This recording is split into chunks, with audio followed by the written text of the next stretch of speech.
Si la pueden ver. ¿Ya te ves tú? Ya me veo yo. ¿Ahí se ve mi presentación?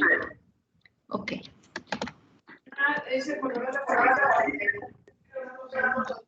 Entonces, pues bueno, voy a empezar por en la presentación. Y primero pues les hablaré un poco del lugar donde yo trabajo. Como comentaban, pues estoy adscrita a la Facultad de Ingeniería Mecánica y Eléctrica, pero yo realizo investigación en un centro de investigación que pertenece a la universidad. Está ubicado en el Parque de Investigación e Innovación Tecnológica de Monterrey, que está es el PIT de Apodaca. Y en este lugar, pues nosotros trabajamos el área de nanotecnología, materiales avanzados, algo de automotriz, mecatrónica, y pues está ubicado en un lugar en donde hay diferentes centros de investigación. Está ubicado también el CIMAP, Unidad Monterrey, está el CIMBESTAB, ahí el tecnológico tiene algo, y también la universidad tiene otro centro orientado a bionanotecnología.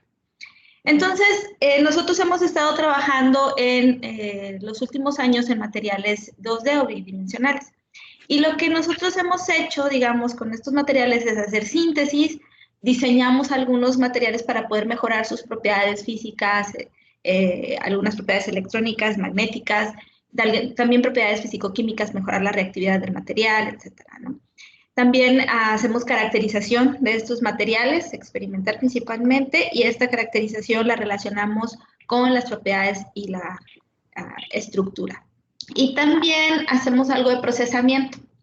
Procesamos los nanomateriales para integrarlos en ciertos dispositivos y ver el desempeño en una aplicación determinada. Para poder hablar de materiales bidimensionales, pues tenemos que hablar del grafeno, el cual se aisló en el 2004. A partir de su aislamiento por Gemi y Novoselov, pues este material retomó bastante importancia e impacto entre la comunidad científica. Y la principal razón es porque cuando se determinaron las propiedades teóricas de este material, pues resultó que tenía muy buenas propiedades físicas, altas propiedades mecánicas, por ejemplo, también buenas propiedades ópticas, tiene una alta transmitancia cuando hablamos de una monocapa de grafeno, y propiedades térmicas. Pues el grafeno es más que una lámina de átomos de carbono que están formando carbonos mediante enlaces covalentes en hibridación SP2, y pues es una lámina que tiene el espesor de un átomo, ¿no? Y la aislaron a partir del grafito, que está compuesto por el ensamble de estas láminas mediante interacciones de Van der Waals. Entonces, este material, cuando se puede aislar, lo más importante fue tratar de obtenerlo a gran escala para poder evaluar esas propiedades que se habían predicho teóricamente, evaluarlas experimentalmente. Entonces, para eso, pues ha habido una serie de trabajos experimentales para la obtención del grafeno. Y dependiendo del método de obtención, pues podemos tener diferentes tipos de estructuras. Y de acuerdo a la estructura, cambian sus propiedades físico-químicas, ¿no?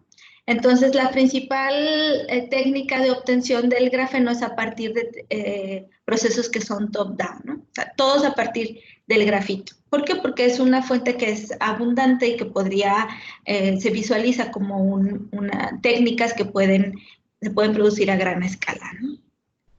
Y bueno, dentro de estas hay algunas que son, digamos, más prometedoras que otras. Tenemos la exfoliación directa, la separación de las láminas de grafeno a partir de ultrasonido en presencia de moléculas o algunos solventes que se intercalan entre las láminas. También a partir de compuestos de intercalación, en donde entre las láminas del grafeno pues se va intercalando ya sea átomos, moléculas, iones, etcétera, ¿no? Y se hacen reaccionar de manera violenta para poder expandir estas láminas. También se ha contemplado la exfoliación mecánica, y la exfoliación mecánica no es más que la separación de las láminas mediante un alto esfuerzo de corte, ¿no? Que se genera durante ya sea la molienda o un esfuerzo por cizalla, separar las láminas. Estas técnicas resultan en materiales que tienen un gran número de defectos estructurales, ¿no? Una de las técnicas que se ha empleado bastante es la preparación del grafeno a partir del óxido de grafeno, que es mediante la oxidación del grafito. Y esa técnica pues promete bastante por, digamos, las posibilidades de la alta producción y la procesabilidad del material para integrarlos en dispositivos, ¿no? ¿En qué consiste? En oxidar el grafito con una mezcla que es altamente oxidante, que es permanganato de potasio con ácido sulfúrico, el cual oxida el material y al incorporar estos grupos funcionales entre las láminas, pues disminuye las interacciones Van der Waals y pues hace que se pueda exfoliar fácilmente, ya sea con una agitación mecánica, ultrasonido, etc. La morfología de estas láminas va a depender del material de origen. O sea, si nosotros tenemos grafito que es altamente cristalino, con hojuelas grandes, pues entonces vamos a tener láminas que son de gran tamaño, porque el tamaño lateral depende del tamaño de la hojuela del grafito. También el grado de oxidación varía dependiendo de las condiciones de síntesis. Y ese grado de oxidación pues puede cambiar las propiedades de solubilidad y procesabilidad, pero en sí el modelo al cual se ha ajustado la estructura del óxido de grafeno pues es este que vemos aquí en la figura G, ¿no? En donde tenemos grupos epoxi, carbonilo, ácidos carboxílicos, etc. También, por ejemplo, vemos que la estructura cristalina, el cambio principal en la estructura cristalina se da en el espaciamiento entre las láminas, ¿no? Si nosotros tenemos el grafito y tiene un espaciamiento alrededor de 0.335, pues ese espaciamiento se va a incrementar en el grafeno debido a la presencia de los grupos funcionales, ¿no?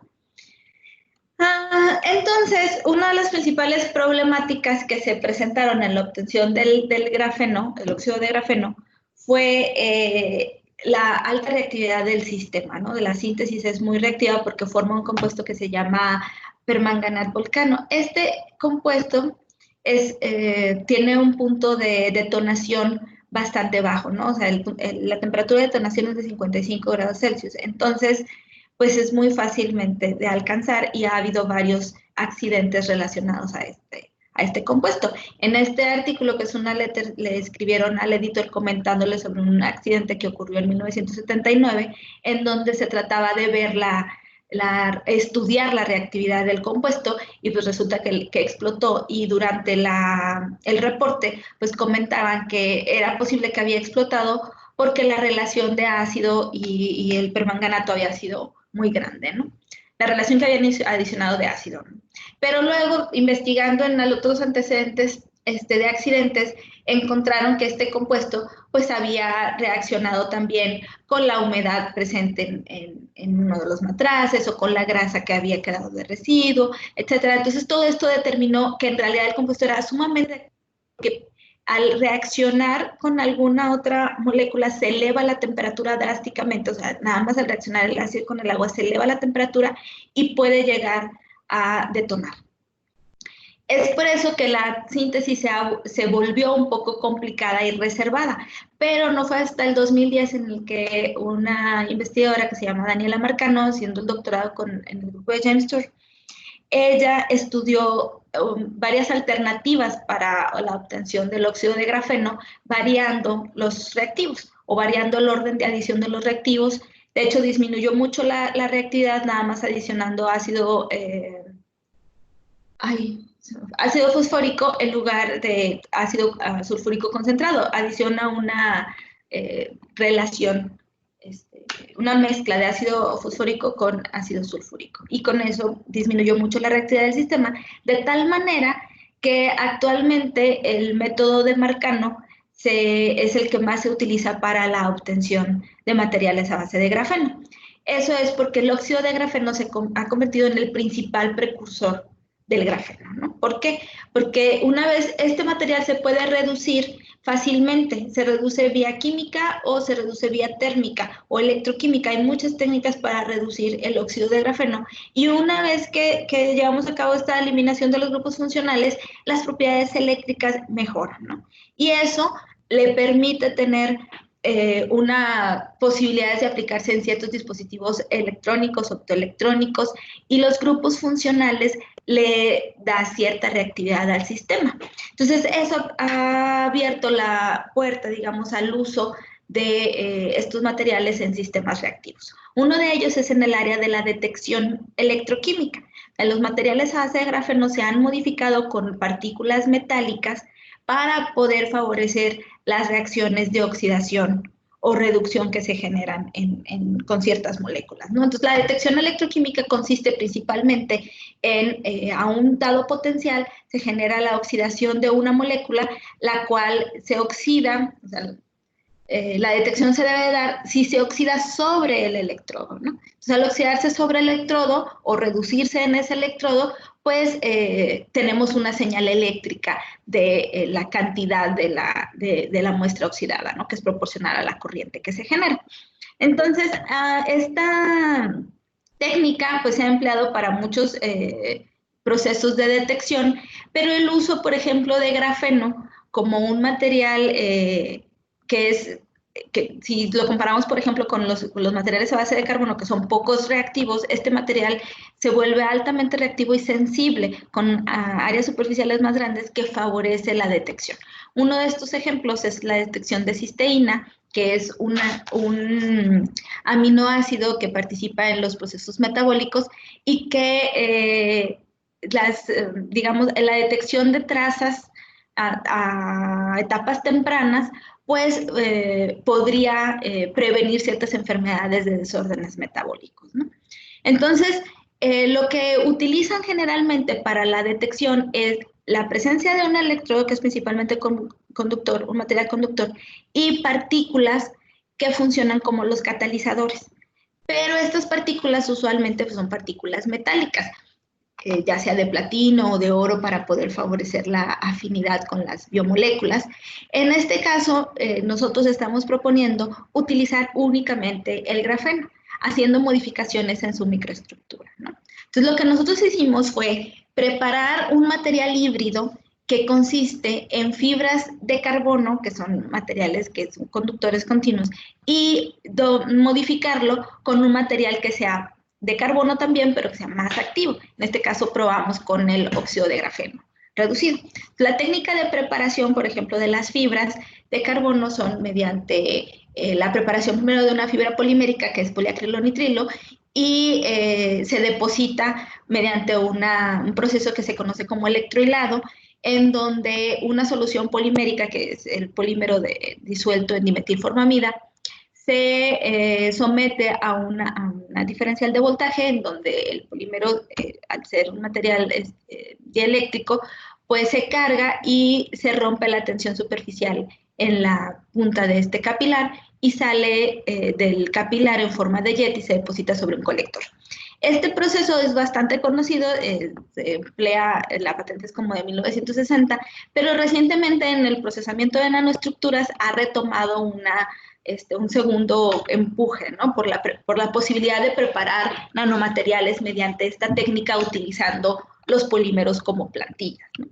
Entonces nosotros aprovechamos la formación de las fibras, pero de manera simultánea intercalamos el óxido de grafeno. En este caso, el óxido de grafeno va depositado mediante una técnica de deposición mecánica por spray, ¿no? Entonces, en este caso, es una boquilla que está conectada a una fuente de aire y a la fuente de la solución de óxido de grafeno. Entonces, por un lado del colector se depositan las fibras poliméricas y por otro lado se deposita una dispersión de óxido de grafeno. Entonces, este sistema resulta en un sistema que se encuentra intercalado, pero si recordamos, se encuentra como polímero. Para poder llevar a cabo la preparación del material híbrido, pues se tiene que llevar un proceso de estabilización y posteriormente de carbonización. Y esos son los materiales que resultan. Lo que nosotros podemos ver es que las láminas del óxido de grafeno están intercaladas con las fibras, ¿no? Entonces, muchos autores comentan que la conductividad eléctrica del óxido de grafeno reducido, porque ya pasó por un proceso térmico, entonces es más conductor, pero su conductividad, digamos, no es tan alta por el gran número de efectos. Pero aún así, es un material que contiene grupos funcionales, que es un material conductor. Y las fibras que son de carbono funcionan como conectores para mejorar la transferencia electrónica, ¿no? Entonces, aquí en el sistema híbrido se incrementan muchas de las propiedades que se tratan de mejorar en los electrodos. O sea, incrementa el área superficial, incrementa la reactividad e incrementa la conductividad del material, ¿no? Para favorecer el intercambio electrónico.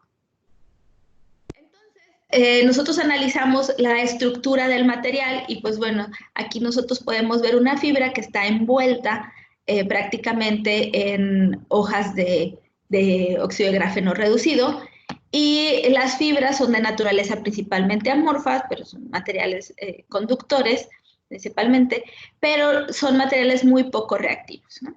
Entonces nosotros hicimos un análisis microestructural para ver las especies presentes y pues vemos que en el caso del material antes de carbonizarse, pues tenía un alto contenido de oxígeno y una vez que se trató térmicamente, pues los grupos funcionales de oxígeno disminuyen debido a ocurre el proceso de reducción y en presencia de las fibras, lo que vemos es que aparece unas especies asociadas a nitrógeno.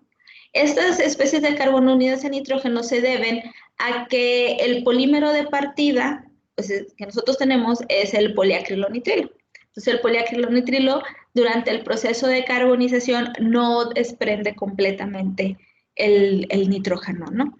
Y este proceso o sea, se puede llevar hasta un proceso de grafitización, en el dado caso que se quisiera. Pero el tratamiento térmico pues sería mucho mayor temperatura.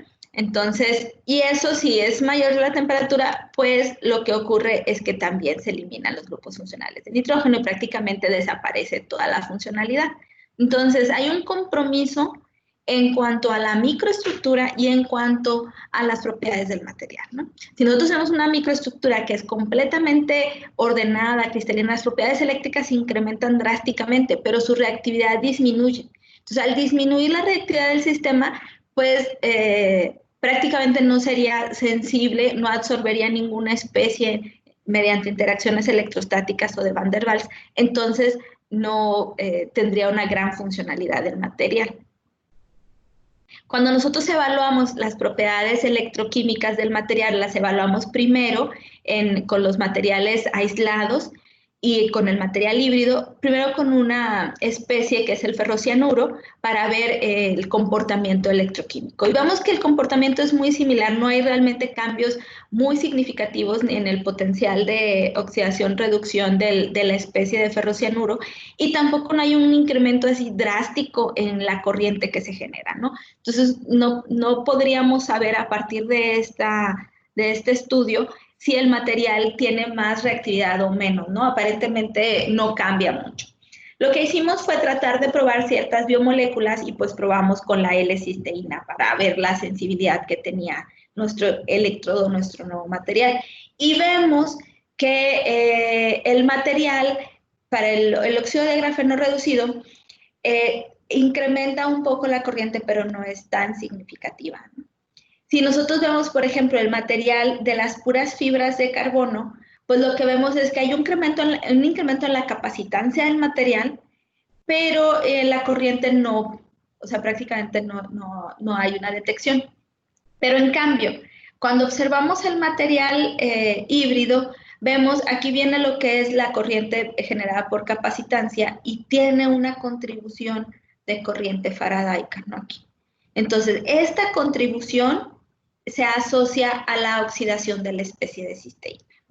Entonces, lo que hicimos fue hacer un estudio con ese electrodo para removiendo la parte de la corriente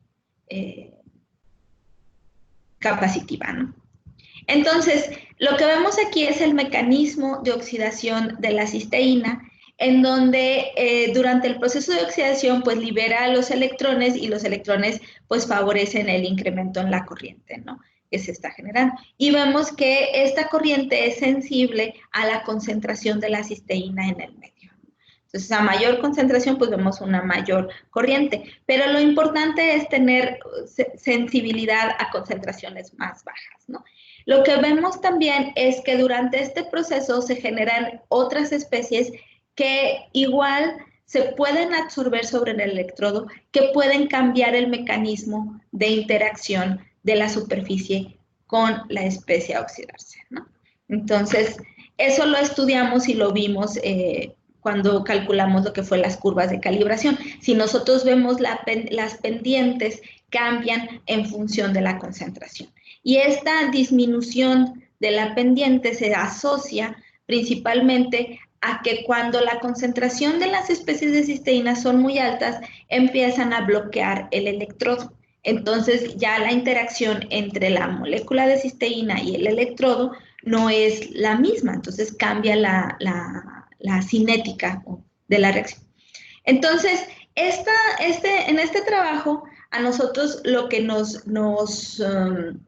demostró es que podemos construir materiales a base de materiales de carbono que puedan ser modificados nada más en fracciones de su estructura para poder mejorar su reactividad, y son materiales bastante sensibles. Nosotros vemos estas curvas amperométricas en donde adicionamos alícuotas de 50 micromolar, y estas alícuotas cuando entran en contacto con el electrodo se genera la oxidación y el electrodo tiene este cambio en la corriente, ¿no? Debido a la oxidación de la especie. Pero también en alícuotas de menor concentración, ¿no? De especies. Ahora, como nosotros estábamos tratando de mejorar y de cambiar las propiedades del material utilizando únicamente carbono, pues empezamos a trabajar con los materiales que se conocen puntos cuánticos originados de materiales bidimensionales. Y el grafeno, nosotros sabemos de las fracciones pequeñas de grafeno que tienen radios menores al radio de excitón de Bohr, estos presentan un efecto de confinamiento cuántico. Entonces, si recordamos, el radio de excitón de Bohr es la distancia entre estas dos partículas, ¿no? Si nosotros tenemos un material semiconductor, tenemos sus electrones en la banda de valencia y bajo ciertas condiciones de radiación se promueve un electrón de la banda de valencia a la banda de conducción y se genera lo que es este excitón, ¿no? El par hueco-electrón.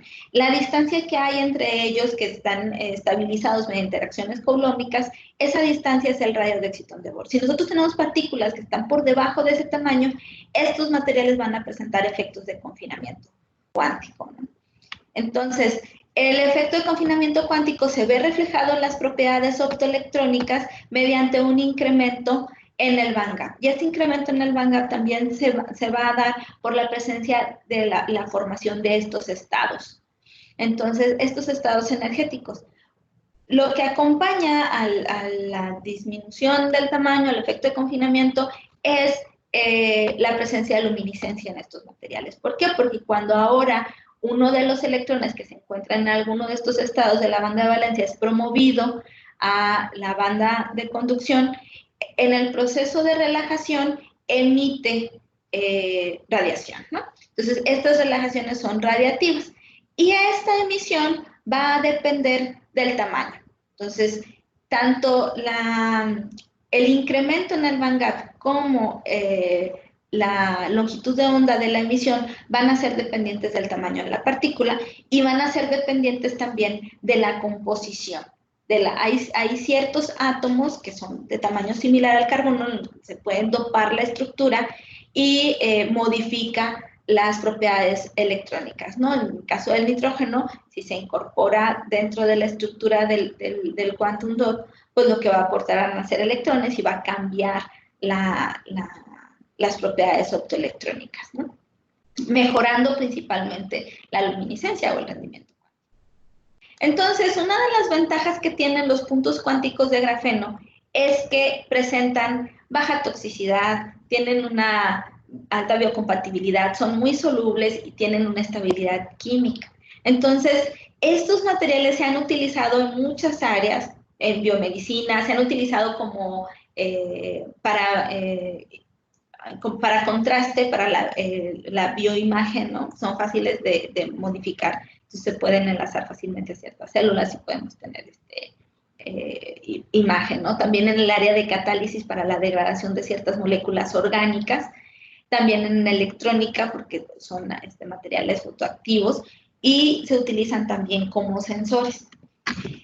Y las técnicas de preparación, pues, abarcan las técnicas generales de preparación de nanomateriales, bottom-up o top-down.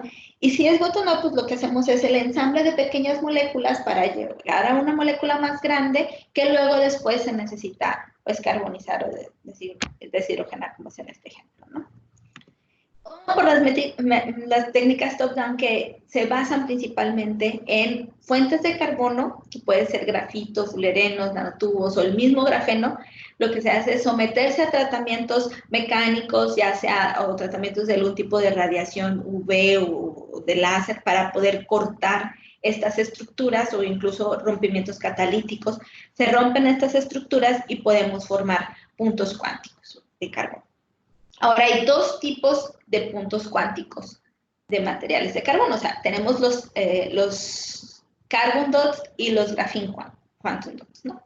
Entonces, estos carbon dots son materiales que son principalmente amorfos, pero presentan propiedades luminiscentes también.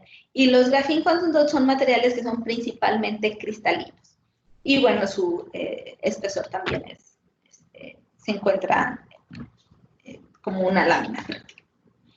Entonces, nosotros probamos por la técnica de ablación láser en líquidos. Esta técnica se basa en hacer incidir un láser sobre una pastilla de material que puede ser grafito o carbón que fue pasado por una prensa, se formó una pastilla.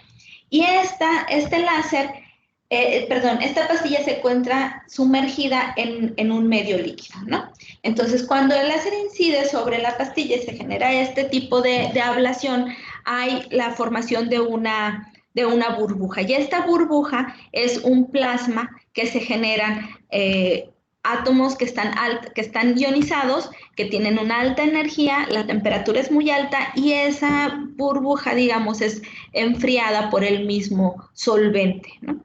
Entonces se generan procesos de nucleación, procesos de crecimiento, procesos de estabilización electrostática. Entonces, dentro de esta burbuja y luego después salen al medio líquido ya formados como partículas y están, digamos, estabilizadas electrostáticamente debido a la interacción que existe en estas burbujas, ¿no? Y durante el proceso, cuando migran ya al líquido, donde no están en interacción, digamos, con el láser, podrían entrar o no en interacción con el láser y se generan fenómenos de postirradiación y que puede ocurrir, como les comento, también alguna fragmentación o dos partículas se pueden fundir. Entonces, esos procesos son muy rápidos, son procesos que son bastante simples, que son sencillos, que no generan una gran cantidad de desechos, pero la limitante que tienen es que no se producen a gran escala, ¿no? Entonces, aunque los procesos son muy cortos, o sea, estos periodos de ablación, si acaso serán de 5 minutos, son periodos muy cortos para poder generar las partículas, pero no se pueden generar a gran volumen, ¿no? Entonces, o todavía no, hasta el momento no.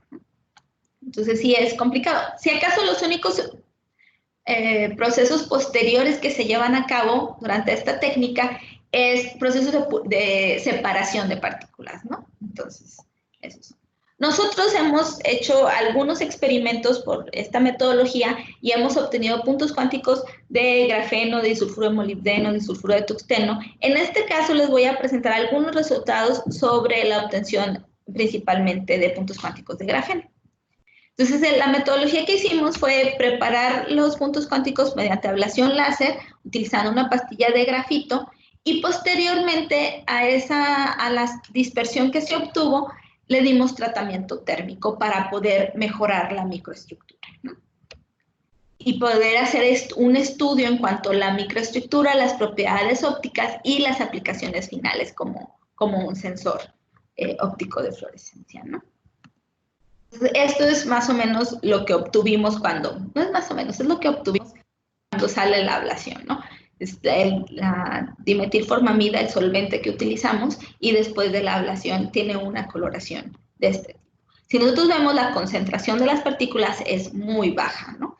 Esta es alguna muestra general, una imagen general de las partículas que obtuvimos, y pues son materiales que son cristalinos, ¿no? Hicimos una distribución de tamaño de partícula, las partículas se encuentran alrededor de los 4 o 5 nanómetros y tienen una estructura cristalina hexagonal similar al grafito. Ahora, si nosotros vemos, por ejemplo, estas imágenes corresponden a la muestra justo cuando salió de la ablación y estas corresponden cuando sale del tratamiento térmico, ¿no? Después del tratamiento térmico que se le da, un tratamiento solo termal. Lo que vemos, por ejemplo, es que estas láminas prácticamente están aisladas. Cuando ya tiene tratamiento térmico empezamos a observar este plano, el 002, que es asociado a cuando dos láminas se apilan, ¿no? A ese plano. Entonces, digamos que favorece sí la cristalinidad, pero también favorece la interacción entre dos, que ya empezamos a ver más apilamiento entre las láminas. Digamos que ya no es una lámina aislada, ¿no? Ya vemos ese plano. Ahora, cuando nosotros analizamos la microestructura química, lo que vemos, o la estructura química, lo que vemos es que cuando los quantum dots salen en un inicio del proceso de ablación, tienen un alto contenido de oxígeno. Y ese oxígeno se va a ir removiendo cuando se le da tratamiento térmico. Entonces, sufre un proceso que nosotros le llamamos proceso de reducción. Pero ese proceso de reducción no va solo, sino va acompañado de una modificación con nitrógeno. O sea, empieza a sustituirse el nitrógeno en esos grupos funcionales en donde se fueron o se descompuso el oxígeno, se sustituyó por nitrógeno, ¿no? Entonces, al final vamos a tener una muestra que es bastante, digamos, conjugada, que está modificada con nitrógeno. Y eso bueno, lo corroboramos, por ejemplo, por FTIR, espectroscopía de infrarrojo, y lo corroboramos también por Raman, ¿no? Entonces, por FTIR corroboramos la eliminación de los grupos funcionales, perdón, esa se canta, la eliminación de los grupos funcionales a base de oxígeno, la presencia de nitrógeno que se va incrementando, o sea, sí tenía algo de contenido de nitrógeno, pero se va incrementando drásticamente con el tratamiento térmico. También, por ejemplo, vimos que la conjugación se incrementa, o las regiones conjugadas en el sistema. Perdón. Si nosotros tenemos en un principio, por ejemplo, en el Raman, podemos ver las dos bandas asociadas a los materiales carbonáceos, vemos la banda D y la banda G, y vemos que cuando salen de la reacción tienen más o menos una proporción similar, no voy a decir que sí tiene un poquito más, pero esta es mucho más ancha, ¿no? Entonces tenemos más o menos una proporción similar. Pero cuando vamos después del tratamiento térmico, que se realizaron varias temperaturas, vemos que finalmente la estructura se encuentra casi conjugada, ¿no? Totalmente conjugada. Y eso, pues, favorece las propiedades electrónicas y debería de favorecer las propiedades ópticas, ¿no? Cuando nosotros estudiamos las propiedades ópticas, pues lo que vemos primero fue nuestro espectro de absorción UV visible. Si vemos en el espectro de absorción, esta línea negra corresponde a las muestras de inicio. Y vemos que tiene muchas bandas pequeñas, hombros de absorción. Una principal que se asocia principalmente a la transición pi antienlace de la estructura conjugada. Pero estas otras bandas se asocian a transiciones NPi. ¿Por qué? Porque la estructura, por ejemplo, del grafeno, este grafeno que obtuvimos parecería más como óxido de grafeno, porque estos tienen grupos oxígenos, hidroxilos, epoxi, carboxílicos, que también en las propiedades ópticas se ven de esa manera, ¿no? Transiciones NPi. Pero conforme damos tratamiento térmico, esas transiciones se van eliminando, hasta que, por ejemplo, si observamos esta, pues aparentemente no tiene transiciones NPi, ¿no? Aunque debería tener por el nitrógeno, ¿verdad? Pero no se ven tan claramente. Entonces, cuando analizamos la fluorescencia también se va incrementando con el tratamiento térmico por la presencia por la eliminación de los grupos funcionales de oxígeno, pero también por la presencia del nitrógeno que contribuye al incremento en la fluorescencia. Y eso pues lo corroboramos cuando se calculó el rendimiento cuántico. O sea, no es nada más en el espectro, ¿no? También calculamos el rendimiento cuántico y a temperatura de 120 se incrementó hasta el 4% de rendimiento cuántico. Y nosotros vemos, por ejemplo, los espectros de emisión y de excitación de la fluorescencia, y si lo deconvolucionamos el espectro de emisión, podemos ver los diferentes tipos de emisiones radiactivas, ¿no? Entonces, hay emisiones radiactivas en el espectro que corresponde a la muestra tratada de 120 NPi. ¿Por qué? Porque son las transiciones asociadas también a los grupos a base de oxígeno, pero en este caso que son radiactivas, nos contribuyen a la emisión. Ahora, estudiamos también, como les decía, diferentes solventes. Durante estos experimentos utilizamos varios solventes y lo que vimos, por ejemplo, fue que independientemente del tamaño que se obtenga, porque el tamaño es muy similar, la presencia de grupos funcionales diferentes es lo que va a afectar las propiedades ópticas de estos materiales, ¿no? Entonces, solventes ricos, por ejemplo, en oxígeno, la acetona o el isopropanol, funcionalizan la muestra con oxígeno. Y compuestos o solventes ricos en nitrógeno funcionalizan la muestra con nitrógeno, ¿no? Entonces, perdón, ajá. Y esos, pues, se va a ver reflejado cambios en las propiedades ópticas y en las propiedades de emisión y en las propiedades de absorción, ¿no? Son de dimetilformamida, de acetona, de isopropanol, dependiendo. Ahora, nosotros tomamos estos materiales, los que tenían una mayor fluorescencia, pero que tenían grupos funcionales. ¿Por qué? Porque lo que si nosotros recordamos, por ejemplo, esta estructura, si observamos esta estructura, tiene muy pocos defectos y tiene pocos grupos funcionales, aunque sus propiedades ópticas sean mejores. Entonces, pero si nosotros queremos que interactúe con otra molécula, necesitamos grupos funcionales para que estos grupos induzcan la interacción, ¿no?, entre ellos. Entonces, tomamos esa muestra y fue la muestra que estudiamos como sensor, ¿no? Entonces, estos materiales que funcionan como sensores tienen que tener una afinidad al analito, se absorbe el analito sobre la superficie y pueden ocurrir estos dos mecanismos, ya sea la transferencia de energía de Foster, de resonancia de Foster, o la transferencia electrónica, ¿no?, inducida, de electrón fotoinducido.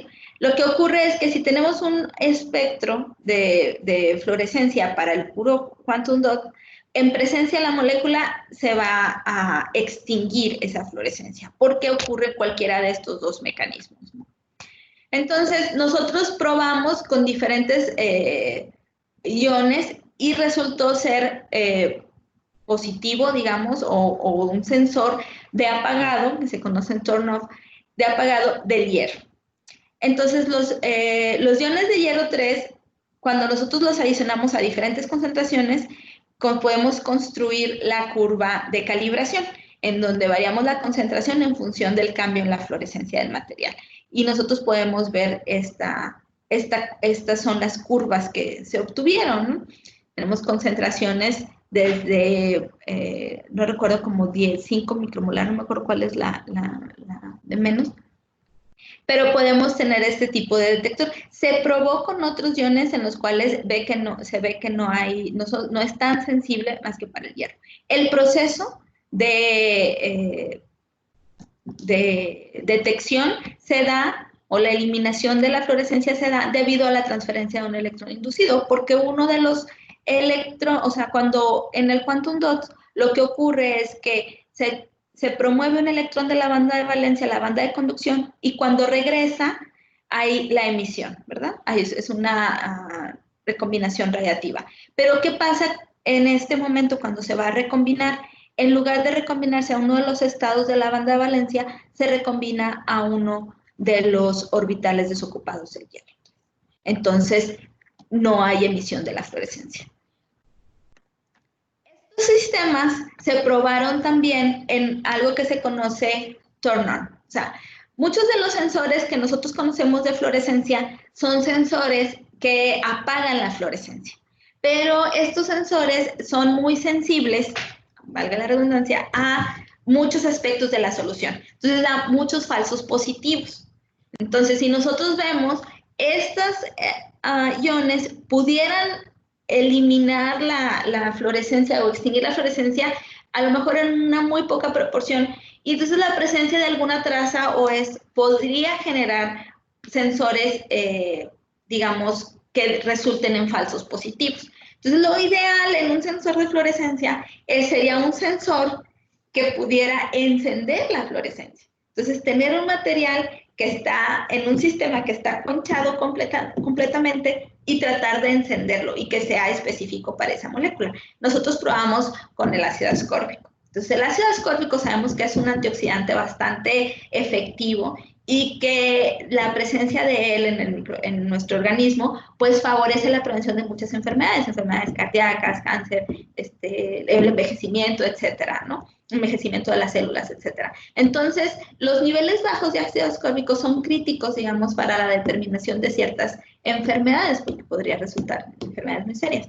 Entonces, en este caso, nosotros vamos con ácido ascórbico y logramos encender la molécula, ¿no? Entonces pasamos de tener una especie que está completamente conchada al adicionar ácido ascórbico, la fluorescencia empezó a incrementar, ¿no? Se empieza a encender y prácticamente este es digamos, la selectividad del sistema, ¿no? O sea, es bastante sensible a ácido ascórbico y prácticamente no cambia con otras moléculas, ¿no? Este es nuestro sistema al final del día, ¿no? O sea, son partículas de quantum dots de grafeno que se emiten en la región visible y cuando se pone en contacto con iones de hierro 3, pues se cuencha la fluorescencia, ¿no? Pero si la ponemos en contacto con ácido ascórbico, vuelve a encender la fluorescencia.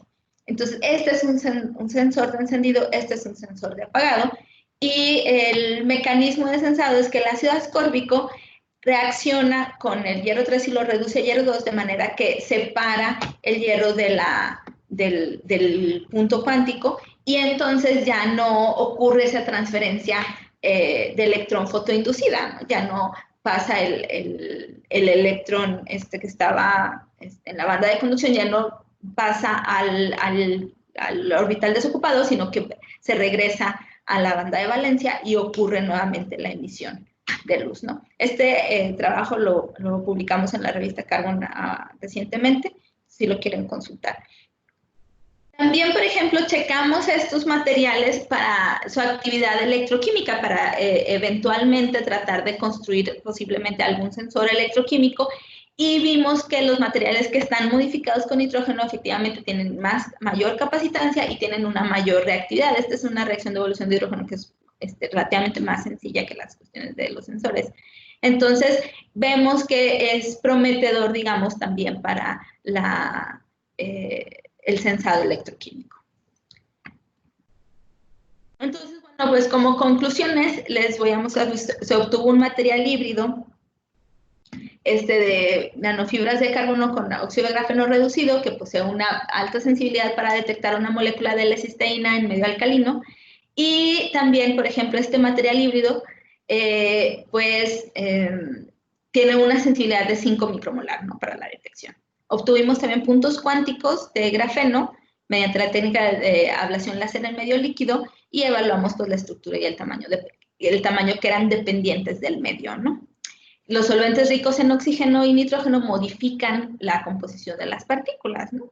Las propiedades ópticas pues, son dependientes entonces del medio de la síntesis y estas propiedades también favorecen la preparación de sensores de los sistemas por detección. Y bueno, las propiedades ópticas favorecen también las propiedades fotoelectroquímicas. Al final, pues estos resultados contribuyen a la preparación de nanomateriales libres de metal para su aplicación como sensores. Es lo que nosotros estamos ahorita enfocados. Y pues agradezco mucho la atención y le doy un reconocimiento principalmente a mis alumnos que prácticamente ellos son los que pues realizan todo el trabajo, ¿no? Y pues sin ellos no sería posible la investigación, al menos no en mi grupo. Esa es la información de contacto. Si alguno está interesado, tiene alguna duda o quiere trabajar o colaborar, estoy abierta a las colaboraciones. Y esa es la información que me pueden encontrar. Y también pues agradezco a mis colaboradores de la universidad y los que están fuera. Agradezco nuevamente la invitación al doctor Lauice y pues cualquier duda, pregunta, comentario. Muchas gracias por la presentación. Se abre la sesión de preguntas. Levanten la mano quien quiera hacer una pregunta.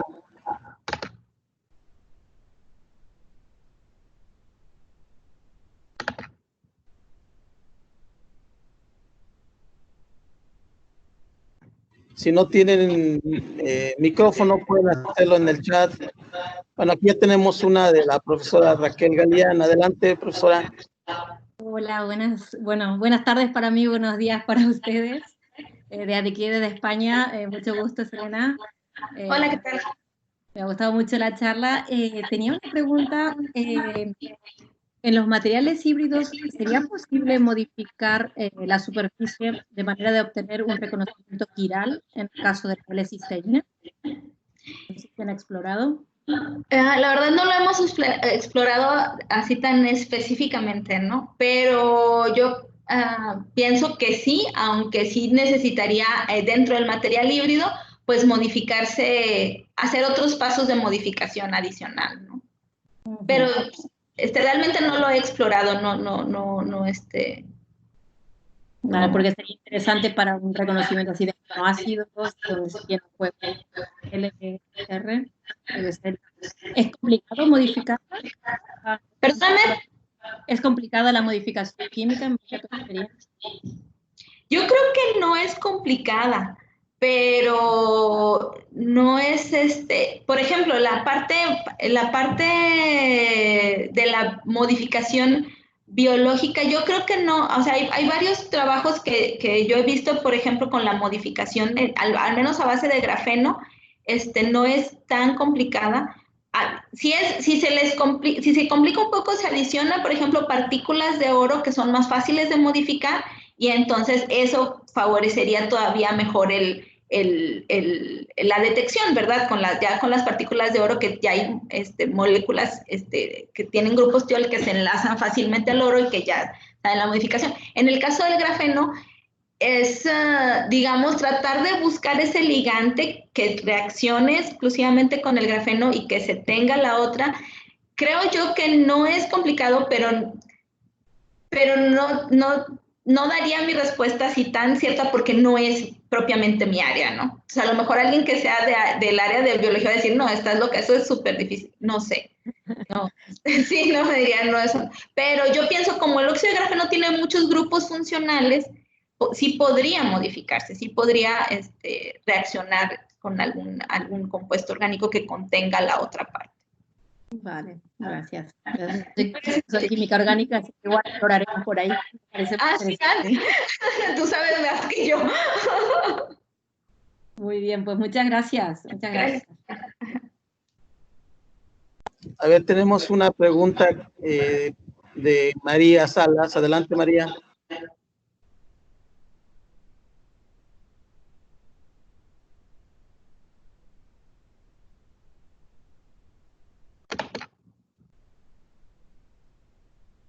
Aquí está, dice, ¿el tratamiento térmico mejora las propiedades del material?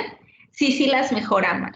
O sea, sí, si hablamos, por ejemplo, de microestructura, mejora la microestructura. Y si hablamos, por ejemplo, de propiedades eléctricas, mejora las propiedades eléctricas. Del material híbrido, por ejemplo. Y del material que es de los puntos cuánticos, también disminuye el número de efectos y mejora las propiedades ópticas, incrementando el rendimiento cuántico. Sí las mejora.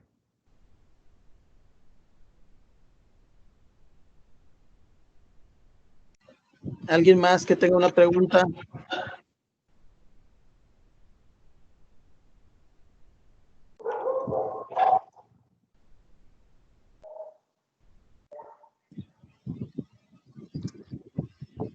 No sé, alguien parece que activó su micrófono.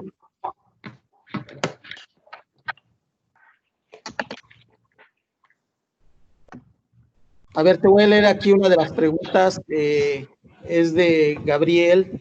Dice, durante el proceso de crecimiento, no se crean subproductos que puedan afectar las propiedades del material. A ver, otra vez, ¿durante qué? Perdóname. Dice, durante el proceso de crecimiento, no se crean subproductos que puedan afectar las propiedades del material. No hemos observado que por ejemplo, en el caso del material híbrido, prácticamente solamente es un tratamiento térmico.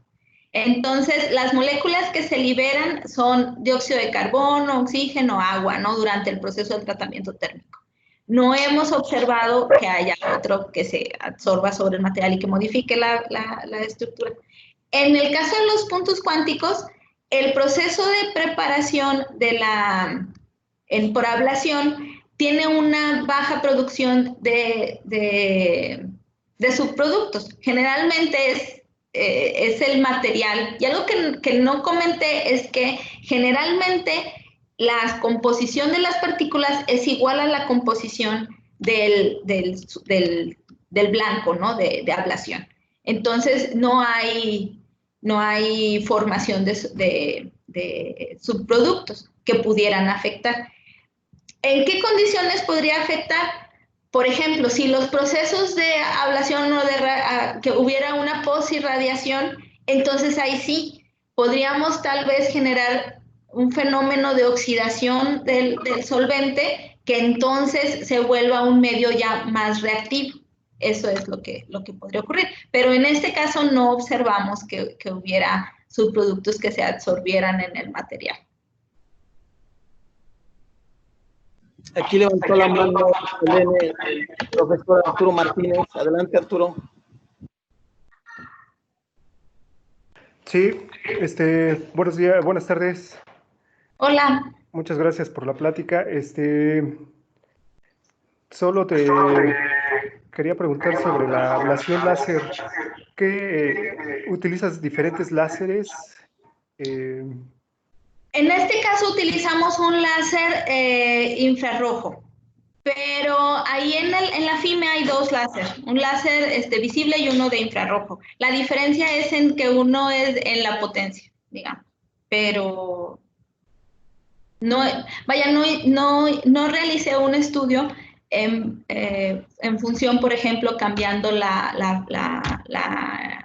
energía o la frecuencia de energía o esto, ¿no? O sea, sí, claro, en esos experimentos podrías hacer más cambiándole la potencia, el enfoque también, porque he visto que, como bien lo mencionaste, en la ablación láser se extrae material así pedazos de material grande, ¿no?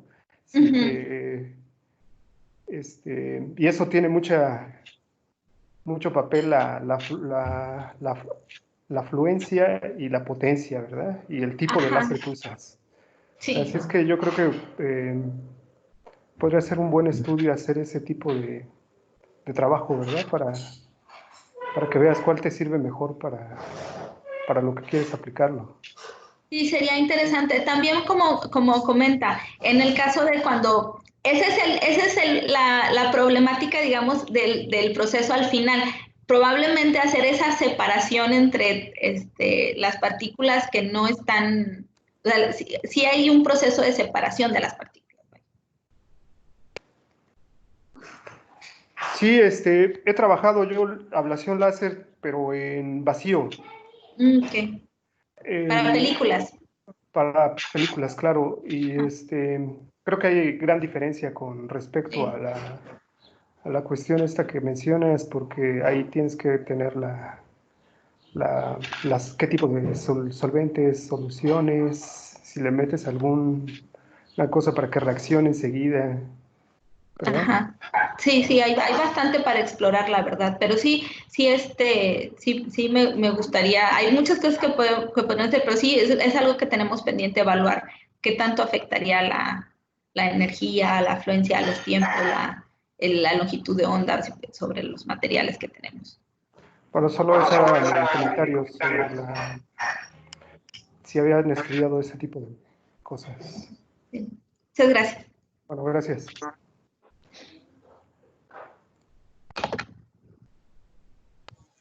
¿Yo puedo hacer una pregunta, Selene? Sí.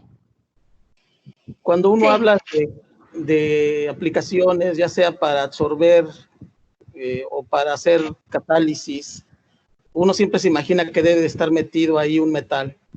En tu caso no existe ningún metal, ¿verdad? Simplemente son carbono, nitrógeno, oxígeno. ¿Hay una forma de determinar qué tipos de grupos funcionales te ayudan mejor a que mejore la fluorescencia? Ay, fíjate que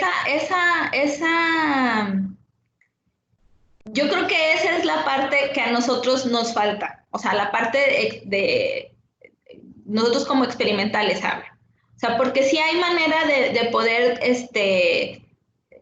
decir, por ejemplo, cuáles grupos funcionales hay experimentalmente, digamos, como lo vimos ahorita, por ejemplo, los puntos cuánticos que decimos, en un principio tenemos abundancia de grupos carbonilos, hidroxilos y grupos carboxílicos. Y cuando damos tratamiento térmico, eliminamos los grupos carboxílicos y se quedan nada más presencia de grupos carbonilos y grupos OH, ¿no? Y eso incrementa la fluorescencia. Pero en nuestro caso, también la fluorescencia va incrementada en presencia del nitrógeno, porque también la estructura se dopa con nitrógeno. Entonces, pues necesitaríamos encontrar o hacer experimentalmente un material que tuviera solamente grupos funcionales de ese tipo y evaluarla experimentalmente la fluorescencia para ver qué tanta es la contribución. Pero para eso, yo creo que los estudios teóricos sí son bastante necesarios de estos trabajos, ¿no? Y de hecho, eso es algo que a mí sí me gustaría más explorar, ¿no? La parte de cómo es que funcionan las propiedades optoelectrónicas del material cuando se le incorpora uno o dos especies diferentes de átomos y en qué forma, ¿no?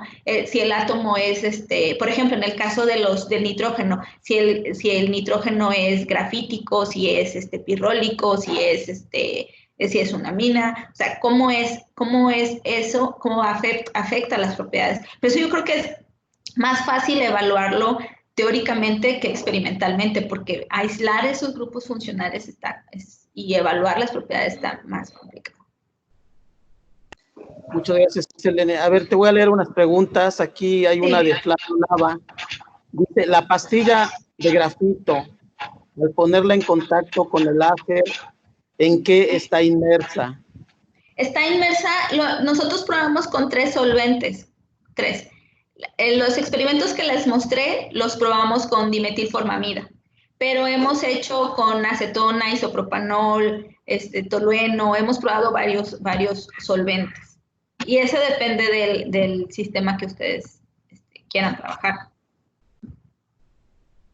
¿Cómo afecta? Pues podría afectar en la conductividad térmica, el índice de refracción, todas esas propiedades sí modifican la constante dieléctrica del solvente, o sea, todo eso va a modificar la ablación, el proceso de ablación. Te leo otra, esta es de Alan Pineda, dice, ¿podría mencionar algo sobre la síntesis con disulfuro de molibdeno? Pues hicimos la síntesis también en medio de dimetilformamida, obtuvimos disulfuro molibdeno y estos materiales también fueron, pues también construimos sensores ópticos y también los usamos para catálisis, ¿no? En ese caso. Pues, si pudiera ser un poco más específico de qué obtuvimos, obtuvimos puntos cuánticos también, laminares.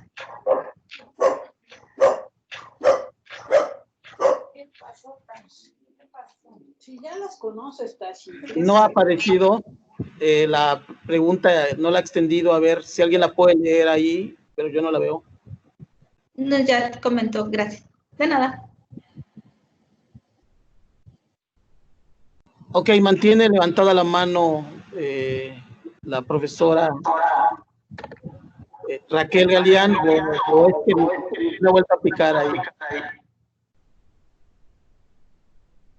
Creo que se me acaba activando, Espera, que voy a bajar la mano que se me queda.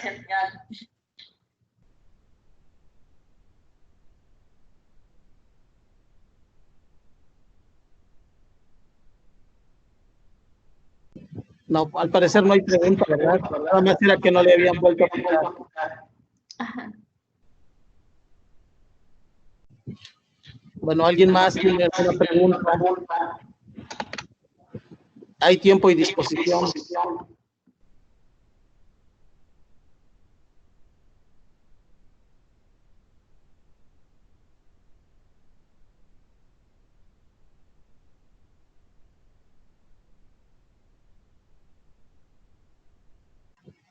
No, pues al parecer se nos acabaron las preguntas. Muchas gracias, Elena, por tu participación. No, muchas gracias a ti por la invitación y fue un gusto compartir con el grupo tan variado, ¿no? Entonces, sí, cuando gusten, son bienvenidos por acá. Haz tu comercial para colaboración, para recibir gente. Sí, pues estamos aquí en la Universidad de la Autónoma de Nuevo León. Cuando gusten venir, mándenme un correo y podemos ajustar la visita o ajustar las pláticas o la colaboración y eso. Como les digo, hay muchas áreas de oportunidad de colaboración, sobre todo me comentaba Alfredo en un principio que pues son un grupo que es principalmente enfocado al área teórica y nosotros los experimentales hacemos muchas cosas que nos gustaría explicar de nuestros sistemas en eso o poder participar probablemente en algún proyecto que ya tienen ustedes visualizado. Entonces sí, con mucho gusto. No quiero dejar pasar esta pregunta. ¿Muchos del equipo que mostraste lo tienen ustedes en cine o están en otros lugares? Toda la infraestructura, o sea, todo lo que les mostré lo hicimos en la facultad. O sea, desde la microscopía, propiedades ópticas, la espectroscopía, todo. Ajá. Toda esa infraestructura de la facultad. Bueno, pues muchas gracias, Elena. No dejen de asistir a todos los que están asistiendo la próxima semana. Le toca al profesor Galo Soler de Argentina. Todos los currículum están puestos ahí en archivos para que los vean antes de las conferencias. También les quiero pedir que si se ponen las encuestas, dense el tiempo para responderlas. Y bueno, pues a todos muchas gracias. Ahora sí ya pueden abrir sus micrófonos, pueden despedirse. Nos vemos. Hasta luego, Selene. Gracias. Gusto.